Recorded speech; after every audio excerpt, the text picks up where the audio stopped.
Hi friends, അപ്പൊ നമ്മുടെ ചാനലിൽ നമ്മള് പൈത്തൺ AI പ്രോജക്ട്സ് പറഞ്ഞൊരു സീരീസിന് തുടക്കം കുറിക്കുകയാണ്.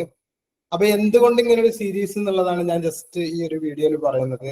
നമ്മള് പലപ്പോഴും പല കുട്ടികളും ഇപ്പൊ ബിടെക് പഠിച്ചവരും MCA പഠിച്ചവരും ഏതൊരു കോഴ്സ് പഠിച്ചവരും ടെക്നിക്കൽ ഫീൽഡിലേക്ക് വരുമ്പോൾ, ഇപ്പൊ കോഡിംഗ് മേഖലയിലേക്ക് വരുമ്പോൾ നമ്മൾ ഫേസ് ചെയ്യുന്ന ഏറ്റവും വലിയൊരു പ്രശ്നം എന്ന് പറയുന്നത് നമ്മൾ ഒരുപാട് കാര്യങ്ങൾ പഠിക്കും. ഇപ്പൊ ഫ്ലട്ടർ ആയിക്കോട്ടെ, മേൺസ്റ്റാക്ക് ആയിക്കോട്ടെ, പൈത്തൺ ആയിക്കോട്ടെ, ഒരുപാട് കാര്യങ്ങൾ നമ്മൾ പഠിക്കും.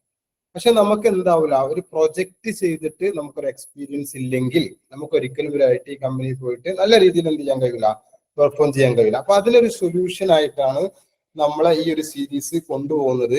അപ്പൊ ഇതിൽ നമ്മൾ മെയിൻ ആയിട്ട് ഉദ്ദേശിക്കുന്നത് എന്താ വെച്ചാൽ ഒരുപാട് AI റിലേറ്റഡ് പ്രോജക്ട്സുകൾ നമ്മൾ ഇംപ്ലിമെന്റ് ചെയ്യുക എന്നുള്ളതാണ്. അപ്പൊ നമുക്ക് പല രീതിയിലുള്ള AI പ്രോജക്ട്സുകൾ, ഇപ്പൊ എക്സാമ്പിൾ ആർട്ടിഫിഷ്യൽ ഇന്റലിജൻസ് ഇല്ലാതെ യഥാർത്ഥത്തിൽ കോഡിംഗ് മേഖലയിൽ ഇനി നമുക്ക് പിടിച്ചു നിൽക്കുക എന്നുള്ളത് ഭയങ്കര പ്രയാസമായി. കാരണം അപ്പൊ ഇപ്പൊ ഏതൊരു ടെക്നോളജി പഠിക്കുകയാണെങ്കിലും മേൺസ്റ്റാക്ക് ആയിക്കോട്ടെ, ഫ്ലട്ടർ ആയിക്കോട്ടെ, പൈത്തൺ ആയിക്കോട്ടെ, ഇതിലൊക്കെ AI നമുക്ക് ഇന്റഗ്രേറ്റ് ചെയ്യാൻ പറ്റും.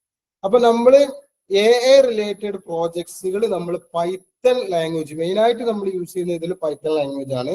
പൈത്തൺ ലാംഗ്വേജ് യൂസ് ചെയ്തുകൊണ്ട് ഡിഫറെന്റ് AI റിലേറ്റഡ് പ്രോജക്ട്സുകൾ നമ്മൾ ഇംപ്ലിമെന്റ് ചെയ്യുക എന്നുള്ളതാണ് ഈ ഒരു സീരീസിന്റെ മുഖ്യമായ ലക്ഷ്യം. ഓക്കെ, അപ്പോ നമുക്ക് ഡാറ്റ അനലിറ്റിക്സ്, അതേപോലെ ഡാറ്റ വിഷ്വലൈസേഷന്, അതേപോലെ ക്യാമറ ബേസ് ചെയ്തിട്ടുള്ള ഇത്, അതേപോലെ സ്പാം ഡിറ്റക്ഷന്, അതേപോലെ വോയിസ് കമാൻഡ്, അങ്ങനെ ഒരുപാട് കോൺസെപ്റ്റുകൾ ഇതിൽ വരുന്നുണ്ട്.